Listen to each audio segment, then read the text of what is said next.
At first glance, the Quranic account of Elijah seems sparse. 10 short ayat in Surah 37, of which only around 5 actually narrate his story.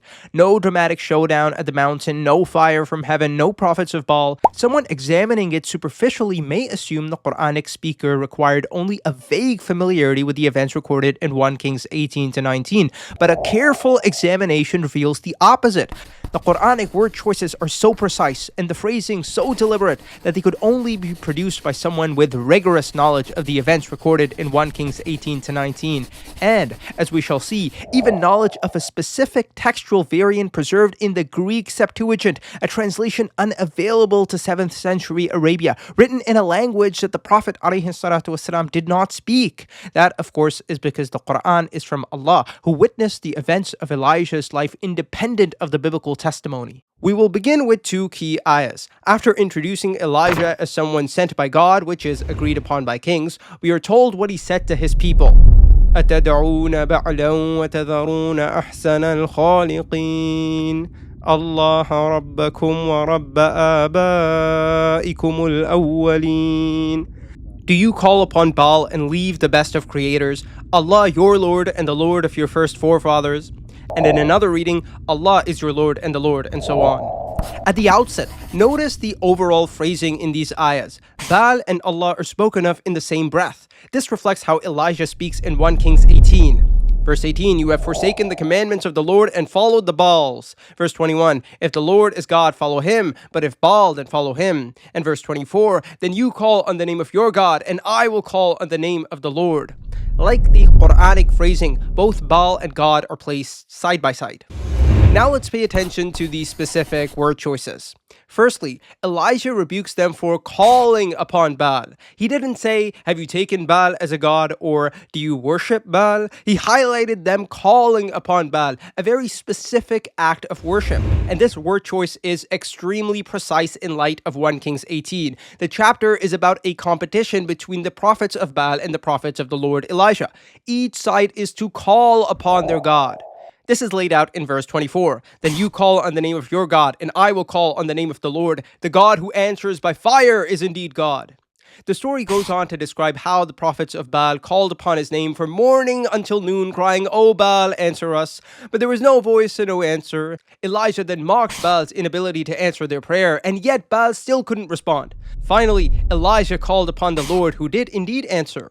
So the Quranic wording, do you call upon Baal, is extremely revealing. It tells us that the Quran knows exactly what 1 Kings 18 is about. Baal's inability to answer those who call upon him. Secondly, notice how in the ayah Elijah says that they leave the best of creators. The wording is وَتَذَرُونَ, and it conveys the idea of leaving or forsaking something. This word choice again indicates knowledge of how Elijah speaks in 1 Kings 18 to 19. In chapter 19 verse 10, Elijah says to God, the Israelites have forsaken your covenant. Verse 14 repeats this. Similarly, in 1 Kings 18:18, Elijah tells King Ahab, you have forsaken the commandments of the Lord and followed the Baals. But here's where it gets even more amazing. The Quran actually matches the version of 1910 and 1818 preserved in the Greek Septuagint, meaning if Muhammad ﷺ is accused of having read and copied the Bible, he would have had to know Greek, which of course is ridiculous. Instead, the Quran was sent down with Allah's knowledge. In 1910 of the Septuagint, Elijah says to God, the Israelites have forsaken you. And in 1818, he says to King Ahab, you forsake the Lord your God. In these variants, it is God himself who is being forsaken, just like the Quran, in which Elijah accuses them of forsaking Allah. The variant of 1818 even refers to the Lord as your God, which matches how the Quranic Elijah says Allah is your Lord when discussing them forsaking him. Thirdly, Elijah refers to Allah as the Lord of your forefathers in the ayah. This is extremely deliberate. In 1 Kings 18:36, when it is Elijah's turn to call upon God, he begins by saying, O Lord, God of Abraham, Isaac, and Israel, a reference to the forefathers of the nation. In the next chapter, he again references his ancestors, saying, It is enough now, O Lord, take away my life, for I am no better than my fathers. 19:4. Finally, when addressing King Ahab in 1818, he says, I am not perverting Israel, but you and your father's house when you forsook the Lord your God and followed the Baals. This last verse is extremely close to the Quran, which, as you may recall, says, You call upon Baal and forsake the best of creators, Allah your Lord and the Lord of your first forefathers? Both speak of Baal and Allah in the same breath. Both speak of Bani Israel forsaking Allah, and both reference the audience as fathers. And while the Quran says Allah is your Lord and the Lord of your first forefathers, 1 Kings blames you and your father's house. Both first refer to the audience itself and then to their father/fathers. Finally, whereas the verse in Kings says the Lord is your God, the Quran says Allah is your Lord. Fourth, Elijah says Allah is your Lord and the Lord of your first forefathers. The usage of the word Rab, meaning Lord, is very significant because the word Baal in both Hebrew and Arabic means Lord. Effectively, Elijah is telling them that it is Allah who is your true Lord, not Baal. Additionally, by clarifying that it is Allah who is truly Lord and not Baal, the ayah mirrors the conclusion of the narrative in 1 Kings 18. When Baal fails to answer his prophets, but Allah succeeds, the people declare, The Lord indeed is God. The Lord indeed is God. Verse 39. Let's move on to the next two ayahs. فَكَذَّبُوهُ فَإِنَّهُمْ لَمُحْضَرُونَ إِلَّا عِبَادَ اللَّهِ الْمُخْلَصِينَ. So they denied him, so indeed they will be brought for punishment, except the chosen worshippers of Allah. Allah mentions that Elijah was rejected by his people, follows it up by declaring punishment upon them, and then finally makes an exception for the chosen worshippers of Allah. This again matches 1 Kings 19:14-18. In verse 14, Elijah declares that the Israelites have disbelieved, which is followed up by God declaring punishment upon them in verses 15-17, and finally making an exception for the 7,000 who never worshipped Baal. Both the content and the order match. First, Israel's rejection is mentioned. This is followed up by an announcement of punishment upon them. And finally, an exception for the righteous is made.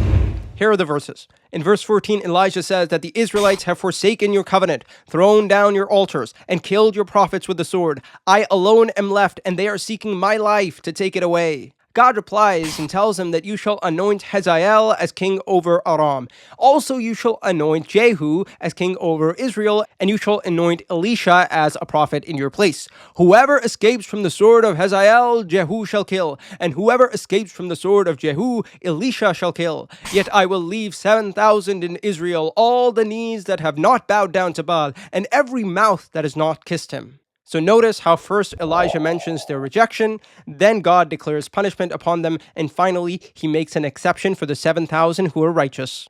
And of course, whereas in 1 Kings 19, God is announcing their punishment in this world, the Quran complements this by announcing their punishment in the hereafter. Lastly, there is a variant recitation that says, إِلَّا عِبَادَ اللَّهِ الْمُخْلِصِينَ, except the sincere worshippers of Allah. This is interesting because sincere worship is linked to worshipping Allah alone without associating other gods with Him in the Quran. For example, فَإِذَا رَكِبُوا فِي الْفُلْكِ دَعَوُا اللَّهَ مُخْلِصِينَ لَهُ الدِّينَ فَلَمَّا نَجَّاهُمْ إِلَى الْبَرِّ إِذَا هُمْ يُشْرِكُونَ. And when they board a ship, they supplicate Allah, sincere to Him in religion.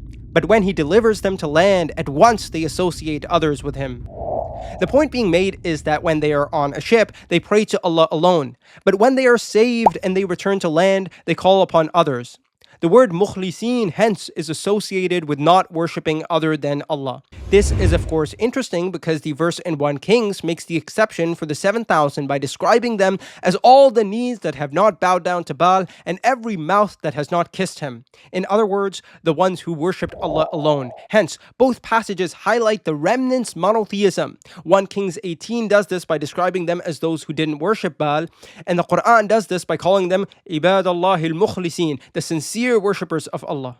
So in these 6 ayat that we have looked at, Allah densely packs knowledge of the events described in 1 Kings 18-19. Examining them closely, it becomes clear that the Quran is not merely vaguely familiar with Elijah's story, it knows it completely. This is done while casting the story through the classic Quranic archetype of the rejected messenger, making the point to Quraysh that their rejection of Muhammad ﷺ is nothing new. The Quran thus avoids dwelling on narrative detail in service of a larger argument. Yet, almost paradoxically, it quietly packs in precise knowledge of 1 Kings 18 to 19, such that a careful and informed listener recognizes that the speaker knows exactly what transpired. Keep in mind that I am not claiming Elijah's Quranic dialogue was spoken at any specific moment recorded in 1 Kings 18 to 19. It may have come any time before, during, or after the confrontation with the prophets of Baal. But the connections traced in this video show that the Quran knows how Elijah spoke to his people, the context he found himself in, and the concerns that he was addressing. What makes this all the more striking is that this surah came down in Mecca, a pagan city with no Jewish or Christian community, a city whose people had no familiarity with biblical stories. Muhammad ﷺ had not read the previous scriptures. He could not even read or write in general, and he knew only Arabic. Yet the Quran he delivered reflects knowledge preserved across various Jewish and Christian sources. And we can add 1 Kings 18 to 19 to the cumulative case that the Quranic speaker knows far more than Muhammad ﷺ should have known. Because of course the speaker is Allah subhanahu wa ta'ala, and he is the one informing his prophet. This point is further illustrated by the Mufassirun themselves. These scholars lived in environments with far greater access to Jewish and Christian learning and actively received Isra'iliyat, yet many of them did not realize that Baal in the ayah refers to the specific idol worshipped in Elijah's time. Some did, but one group instead thought that it was a generic term for Lord. Another group even thought Baal was a reference to a certain woman that the Israelites used to worship. These Mufassirun had far greater access than the Prophet ﷺ should have had, and yet it is the Quran which shines as far more knowledgeable regarding biblical matters. وَكَذَلِكَ نُصَرِّفُ الْآيَاتِ وَلِيَقُولُوا دَرَسْتَ وَلِنُبَيِّنَهُ لِقَوْمٍ يَعْلَمُونَ. And thus we do diversify the signs, so they will say, "You have studied," and so we may make it clear for a people who know.